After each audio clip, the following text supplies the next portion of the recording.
दोस्त, अगर आपसे 2-4 दिन ही ब्रह्मचर्य का पालन हो पाता है तो आप एक यूनिक और स्पेशल बंदे हो।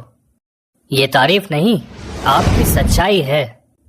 और हाँ, ब्रह्मचर्य टूट जाए तो कभी दुखी मत होना, बल्कि खुद को शाबाशी देना, क्योंकि आप कुछ ऐसा करने की कोशिश कर रहे हो जिसके बारे में सोचना भी लड़कों को मुश्किल लगता है।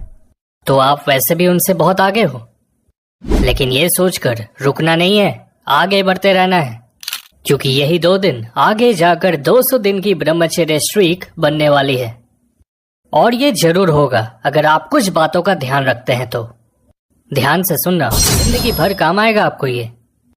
पहला स्टेप, काम वासना के जड़ पे काम करो। आखिरी बार आपसे ब्रह्मचर्य नाश कब, क्यों और किस बात को लेकर हुआ था?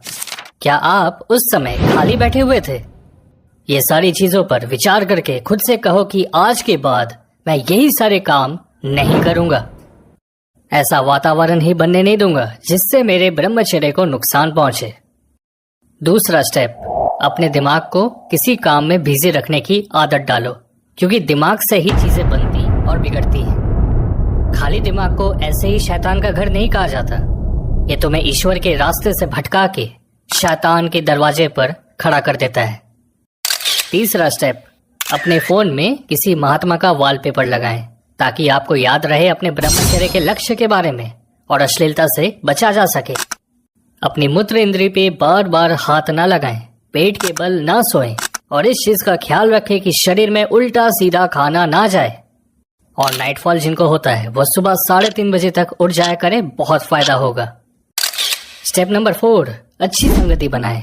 संगति सिर्फ दोस्त तक नहीं, मोबाइल में आप क्या देखते हो दिन भर, उससे भी जुड़ा हुआ है। हमारे ऋषियों के अनुसार लंबे समय तक ब्रह्मचर्य का पालन करने वाला इंसान इतना तेजस्वी और बुद्धिमान हो जाता है कि उससे हर जगह से लोगों का सम्मान मिलता है। वो कभी दुखी नहीं रहता और रोग उसके आस पास भी नहीं रहते, और मृत्यु भी उसको कष्ट नहीं देती। यानी ऐसा व्यक्ति मृत्युंजय हो जाता है। इसलिए दोस्तों, जिंदगी को सबसे बेहतरीन तरीके से अगर जीना है तो ब्रह्मचर्य का पालन करते रहें। मैंने आपकी